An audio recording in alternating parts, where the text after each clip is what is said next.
कोल्हापूरच्या नांदणी मठातील लाडकी माधुरी हत्तीण अजूनही परतलेली नाही। सर्वोच्च न्यायालय आणि हाय पॉवर कमिटीनं मंजुरी देऊनही प्रशासकीय दिरंगाईमुळे माधुरी गुजरातच्या वनतारा येथेच अडकून पडलीय। माधुरीला वनतारा येथे नेऊन काल 28 जुलैला 1 वर्ष पूर्ण झाले। याच्याच निषेधार्थ आज नांदणीत उपवास जनसंकल्प आंदोलन करण्यात आले असून राजू शेट्टी यांनी सरकारला थेट इशारा दिलाय। खरं तर आता न्यायालयाचं काम जवळपास संपलेलं आहे, कारण सर्वोच्च न्यायालयाच्या आदेशावरनं हाय पॉवर कमिटीच्या सुनावण्याही पूर्ण झालेल्या आहेत आणि नांदणी मठामध्ये माधुरीच्या वास्तव्यासाठी ज्या काही सुधारणा करून घ्यायच्या होत्या त्या वनतारांच्या तज्ज्ञांच्या मार्गदर्शनाखाली वनतारानंच करून घेतलेल्या आहेत आणि त्यामुळं तोही भाग संपलेला आहे।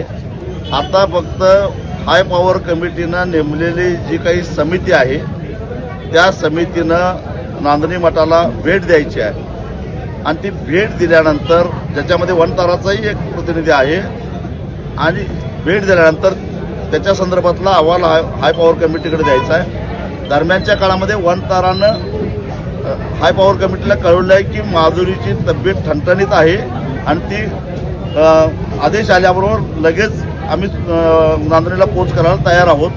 त्यामुळे आता वनताराचा अडथळा नाही, व्यवस्था सगळी झालेली आहे। मग ही समिती येत का नाही?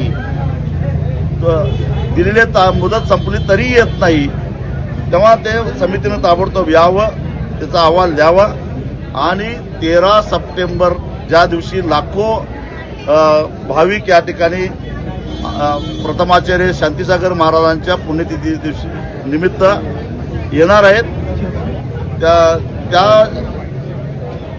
ती नांदणीमध्येच येणार आहेत आणि आजपर्यंत 40 वर्ष माधुरी इथं राहिली आणि एवढ्या मोठ्या कार्यक्रमामध्ये ती नसेल तर आम्हाला ते सहन होणार नाही।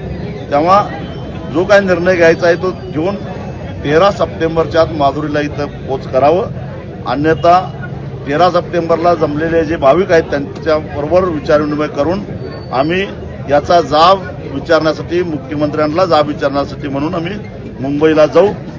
मुख्यमंत्र्यांना विचारल्यानंतर अजून कुठं कुठं जायचं ते त्याचवेळी आम्ही ठरवू, परंतु एकदा मुंबईला गेलो की आम्ही आटपणार नाही आणि फक्त महाराष्ट्रातले नव्हे देशभरातले सगळे माधुरी प्रेमी त्यावेळी आमच्याबरोबर असतील। आम्ही प्रत्येक गावामध्ये गाव चावडीवर 1 दिवसाचं धरणं आंदोलन करणार आहोत, म्हणजे एक पहिला टप्पा म्हणून जनजागृती म्हणून किंवा सरकारला जाग आणण्यासाठी म्हणून एक इशारा म्हणून 14 ऑगस्टला 1 दिवस आधी स्वातंत्र्य दिनाच्या 1 दिवस आधी आम्ही धरणं आंदोलन करणार आहोत।